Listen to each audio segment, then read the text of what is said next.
at it or whatever. Like, I have had a lot of experience with this.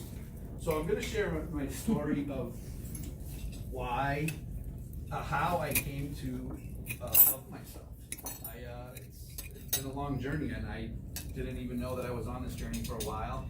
And I'm gonna basically share why I'm talking about this. I'm gonna share I'm gonna share who I am today, who I have been, who I was, and a couple of events little things that happened in my life that basically formed who I was. And then I'm gonna share 3 tips that have worked for me, and there's just unendless amounts of tips that have helped me grow to love who I am. And I'm going to share the grand finale is, these 3 tips with the last one being the big the display of fireworks, whatever you want to call it. So the big why for doing this today is before I met my wife, I was single for a really long time.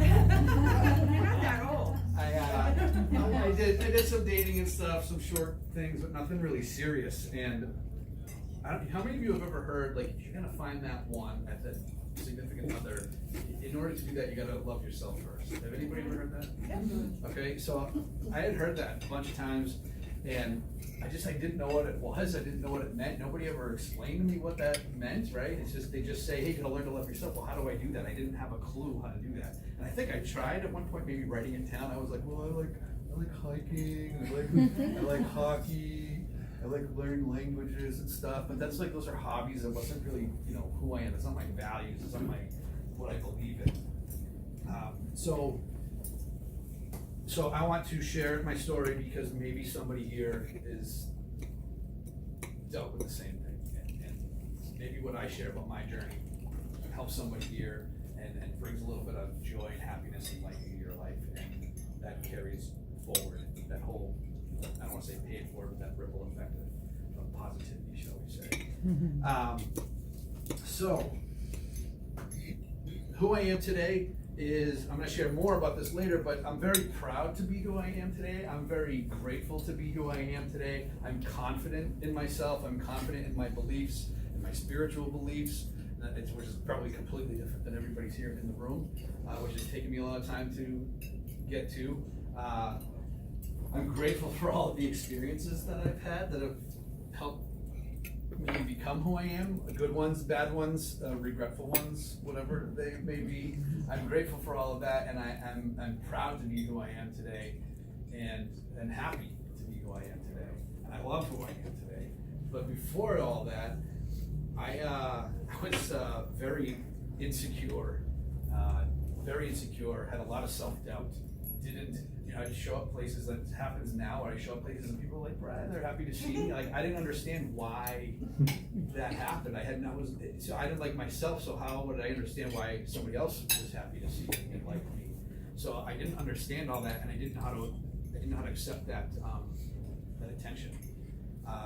Or even if there was like any girls that were showing me attention and like being obviously flirtatious, because it took a lot for me to know what was going on. I think a lot of us are like that, though. Like, oh, that's flirting? I didn't know a whack on the arm was flirting. You guys are gonna have to help me out throughout this whole thing. Probably won't lose my train of thought. But Flirting. Whatever, flirting. Yeah. Oh, so I didn't understand. I thought there's got to be something wrong with her. She probably flirts with everybody, and so I didn't understand how to take that attention, because I didn't like myself. So again, how would somebody else like me if I didn't like myself? Like I said, I was very, very insecure and didn't believe in myself at all. Some areas I did in sports and hockey, I kind of believed in myself, but only to a certain level. And there are a couple events that happened in my life that I think had a big impact on, I'm positive had a big impact on shaping that view of myself. The first was, I'm the middle of 3 children. My brother's about 4.5 years older than me. My sister's about 2 years younger than me. And I think what happened, and I've had a great friend, I don't know if you guys know Nathan Smith, but Nathan has done, he's like some kind of coach of sorts. I don't really know exactly what it is, but he's done an amazing job. He spent an hour on the phone with me, kind of coaching me through all this and explaining what's going on in a 2-year-old's mind. But, so here I am, the baby of the family. I was cute. I was a cute kid, man. And getting all that attention from my mom, getting all that nurturing, that loving, that tenderness, that care. And then my little sister is born. She's the only girl in the family. She now, of course, has my mom's attention, and I lose all that attention that my mom was giving me, and all that tenderness, that loving care. And I'm sure I fought to try to get her attention, but she didn't have the time because she was tending to my little sister. And I'm not blaming anybody for anything. It's just what happened. And so Nathan's explained to me some stuff that goes on in people's minds at that point in time. I don't really remember it, but I was like, yeah, that's probably what happened, man. That makes sense.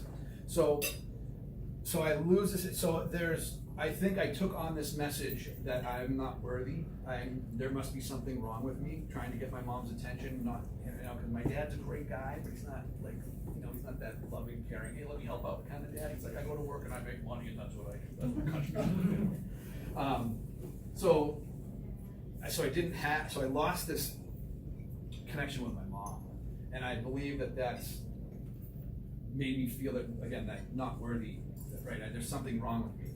So that was kind of one thing that happened. That's one thing that I'm pretty sure had a big impact on why I doubted myself. Another thing happened when I was about 7, 8, 9 years old. I've always had a little gut on me, right? I've always been a little chubby. And so my parents dropped me off at practice one day, and I had this coach who was very successful. He drove at the time, he drove a Saab. Yeah, that was like a big deal. I think my dad told me it was a big deal, right? And he was very successful professionally, very successful financially. He was a successful athlete. He told us that when he was in college, he played on 5 teams. He was a captain of all 5 teams. And he was very, very confident, right? He was very confident, borderline cocky kind of guy, right? And he was physically fit. He was toned and in great shape.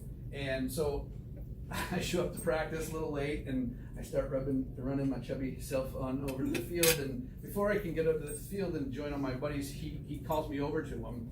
And he's standing there with some other guy I'd never seen before. I don't think it was something like that, but he's standing over there. He calls me over to him, and he grabs my shirt. He lifts up my shirt. He grabs a handful of my stomach, and he says, "What's this? What's this?" He said, "We got to do something about this," or something along those lines. I don't really remember, but it's that story it's crazy. I was reading this book called The Fear of Success, and I don't know if anybody's ever Jonathan Kislev, and I was reading that book and I'm like, man, this book sucks. I'm like, the way he writes is terrible. I think it's terrible. I'm like, just give it a shot. Just keep reading. And I keep reading, and he tells a somewhat similar story. That's not really the same, but some eerily similar. And I'm like, oh my God, this is like, my story comes back to me all out of nowhere. And I'm like, holy crap. And so anyways, I start working on that, and I realize what happened. So what happened from that point, that 5 to 10 second experience, like forever altered the way I viewed the world, the way I thought the world operated, the way I showed up in the world.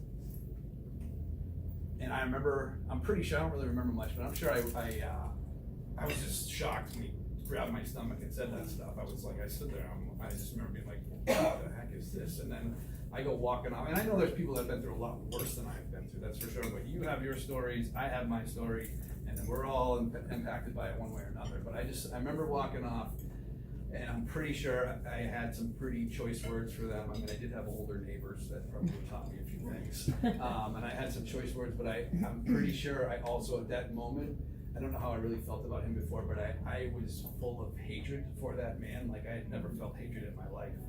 And I hated him, and I hated his family, I hated his perfect little kids, and I hated everything that he stood for. I hated his physique, his physical, the way he was, how fit he was. I hated his success. I hated his financial success. I hated his cockiness, his arrogance. And I basically brainwashed myself. I took on this message again that I'm not worthy because there's something wrong with me, right? This guy's telling me there's something wrong with me. And I wanted to grow up, basically, in subconsciously, unconsciously, whatever the right word is, to be anything but that anything like that guy. So, which means I don't want to be successful. I don't want to be financially successful. I don't want to be confident. I don't want to be physically fit, and I don't want to. Again, the big one I think is be confident. So I basically became this really meek, insecure person, and those are a couple of big things with a lot of other things, incidents that just kept. Kids play pranks or whatever, and I took it very personally. I remember I was at hockey camp, and these kids, this punk kid from California, figured out how to get the fire extinguisher off, and they opened up the window, and anytime anybody showed up to the dorm, you got sprayed down. And I remember I got sprayed down, and I was just like, why me? I went to my bed and cried, because I thought I was the only one that it happened to, right? But you grow up and you get old, and you realize, oh yeah, that was spraying everybody. It wasn't just me, and it wasn't me, and it didn't have anything to do with me. But I took those, because of those other messages I'd given myself, because of maybe what happened with my mom, my sister, and this coach and everything, I had a lot of victim mentality, I guess. So those are a couple things that had happened to me. And so I started my personal development journey basically, I think, around the age of 35. So I found, so a lot of that has to do probably with why I went into teaching too. I was a big fan of the underdog, and I wanted to help kids, and I wanted to be that person that was to kids that coach should have been to me. Should have been pumping me up, should have been telling me how awesome I am, and maybe not lying, but take good effort at least, or whatever, But and that's probably why I like my company so much too, because it was founded by a high school football coach from Georgia who wanted to right a wrong being done in the life insurance industry. The middle class Americans were being taken advantage of, and I was just like, dude, this guy's awesome, man. I love this story, man. He took down, completely revolutionized an industry that was taking advantage of middle class Americans. And I'm like, I love it. This is awesome. I think that has a lot. So some good things have come from the incident with my coach. So at 35, so I joined Primerica to get an education about money, and my colleague mentor, this guy Dan, very successful guy, but far and away the nicest human being I've ever met. Like, there's some people say, oh, they're one of the nicest people. Like, Dan is like the nicest dude I've ever met. And he's very successful, has a very successful business, great dad, great partner, and just a great human being. And my buddy Nick, before I got there, my mom had tried to get me to read this book. I think my mom was in that phase of like, oh my gosh, I wish Brett would just find somebody and settle down and get married. I'm sure some of you maybe have experienced that or whatever. And because I was single for a little while. And she would try to get me to read this book, and I was like, Ma, that stuff's lame, I don't need that. She tried to get me to read this book called Change Your Mind and Your Life Will Follow by Karen Casey. And I was like, whatever. So, joined Primerica. Dan's like everybody's idol. He's nationally recognized, and then people from all over the country call him for advice on investments and stuff. And so I found out, my buddy tells me that he reads 2 personal development books a month. So being a good son that I am, what do? I go home to my mom and I'm like, Mom, what is that book you've been trying to get me to read? Dan reads them. Oh, Dan reads them, so now it's okay, right? So she gives me that book, man, and I was gonna bring a copy of it. I don't know what I did with it, but unbelievable. Just opened my eyes to the way human beings interact with one another, the way this woman had similar stories to the way I felt, similar experiences. Just unbelievable book. So that's kind of when that journey started. Just that one book, and then it just leads into learning. So who else can I read? Like, who do you guys read? You guys. So we're all in business and stuff, right? Everybody says you should be doing personal development business. Like, who do you read? Who are some of your favorites? Ogmandino, yeah, best salesman of the world, or whatever that one is. Yeah. Jim Rohn. I haven't read any Jim Rohn yet. James Clear. James Clear. Never heard. Who's taking notes for me? Karen? Brene Brown. Yeah. Brene Brown's gonna read some of hers, yeah. John Maxwell. Yep, John Maxwell's great. Zig Ziglar? Any Ziglar fans? Yeah. Zig Ziglar's awesome. I was like, Zig Ziglar, what a joke. And then I'm like reading his stuff like, this guy's awesome. Like, Les amazing. Brown? What's that? Les Brown? Les Brown, you're the one. Sean Adam, anybody know Sean Adam? That's Sean's favorite speech. You're the one. Anyways, so a lot of great speakers, authors out there for us to read and just pick up little nuggets from, right? So anyway, so my 3 tips that have worked for me, I'm not gonna tell you what you should do or what you need to do, I'm just gonna tell you what worked for me, and there's 1,000,001 things that have helped me. But the 3 tips start with saying yes to personal development and personal growth. Me saying yes to that book and beginning that journey was unbelievable. I've said yes to that, I said yes to other authors. It's just changed my mind, saying yes to counseling, therapy. My wife was diagnosed with breast cancer, and I originally went to seek help in coping with the fears of the breast cancer returning, because I was like, couldn't go through the workday. I was almost crying. A lot of times I was almost crying, and then I was like, Dan recommended that I go to a counselor, and this other woman at work, that I used to call my at-work mom, that I fully respected and trusted. She said, because she had a little cancer scare, and her husband was scared, so you should go see a counselor. I said, I did. So I went to my counselor to talk about that, but then I ended up talking a lot about my ridiculous fear of being cheated on in every relationship that I've ever had, which goes back to that story with my mom and having her taken away from me. So because I said yes to the therapy and the counseling, I ended up getting help in all areas of my life. I said yes to, again, Nathan Smith. I met Nathan Smith at a networking event at Build the Jobs thing there in Hampton, wherever they meet, in Portsmouth. He went like once or twice, and then he posted something on Facebook about this men's group, this part of the Mankind Project. And he posted something, whatever it was, piqued my interest. I'd been looking for something my entire life I'm not into any one religion, and I've been looking for something my entire life where just good people got together and talked about being better people, but had nothing to do with religion. And I found the Mankind Project. Unbelievable group of men get together every week, 2.5 hours. And I found my tribe, so to speak. I said yes to that experience. He put something up, and I said yes to it. And I got out a little bit out of my comfort zone. I said yes to it. And I've said yes to all kinds of new experiences, whether it's meeting somebody from a new culture, trying a different food, or getting a little bit out of my comfort zone to experience something, and that helps me grow. Let's see here. There's that. Other one is, second one is focusing on myself. My dad used to say to us when we were little, he would always say, what do you say? I forget what he'd say. He would say, worry about yourself. That's what he would say. He'd be like, Dad, how come Derek gets to stay up and watch TV? He'd be like, worry about yourself, right? And like, I had no clue what he meant. I'm like 35, 40 years old, whatever. I'm like, oh my God, I get it now. I get it. So I spent so much of my life not liking me and spending so much of my time focusing on everybody else and being like, wanting to be the funny guy in the room, because everybody loves a funny guy, right?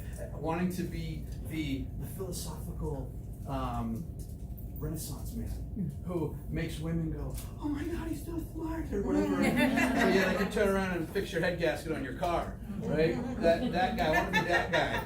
I wanted to be that. I wanted to be who's Ryan Gosling. I wanted to walk in a room and have women just be like, oh my God, who's that? And I wouldn't have to lift a finger to get a date, like I was so, every movie I left, I wanted to be like, I want to be Rocky, I want to be that guy, right?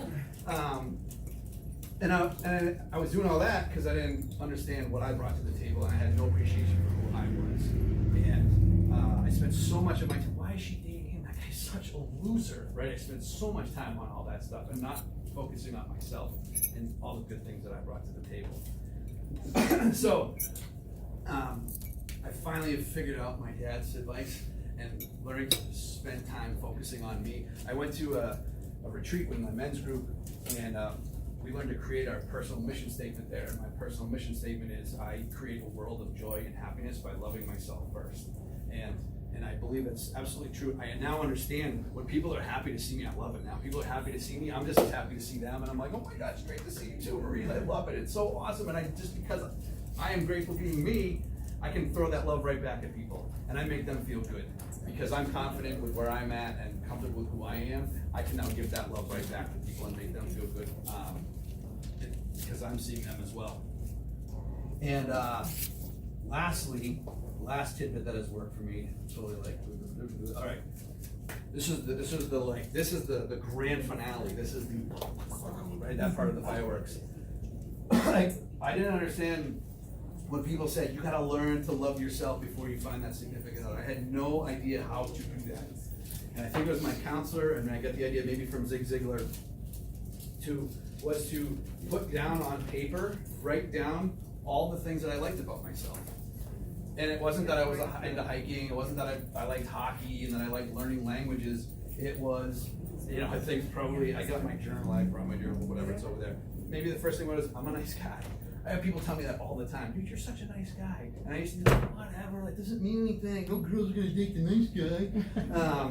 But I think that was number one. I'm just, I'm proud to be who I am. I'm awesome. I wrote that down. So what I did for several weeks was I wrote this stuff down several weeks and I put it on paper. I'm nice, I'm honest, I have integrity. I return grocery cards. I remember my wife telling me, like, I think it's so cool you return grocery cards. I'm like, well, you got it, I should put it back, right? Things like, I do what I say I'm gonna do. I'm a man of my word. I'm a good friend. Like, you call me up and ask me to do something and I say I'm gonna do it, I will do it. And if I can't do it, it's because something else, it's kind of major came up, but I'll help people out. If somebody says, hey, come to my network marketing company meeting, I'll go, whatever, I'll just go, just support you, whatever. Mindy was awesome too, man. Mindy helped me out with the B&I group a couple weeks back, man, stuff like that. So I wrote down all these things. There's a woman I met with, and I wrote down any good deeds that I did that day. There was a woman at the grocery store, and she got out her purse or wallet and just like exploded everywhere, and coins just went everywhere all over the floor.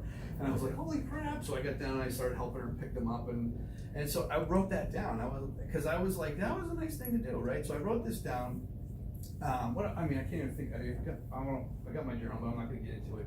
But I did it for several weeks, and it changed a little. Wasn't always the same. I'm awesome. I'm a nice guy. I'm friendly.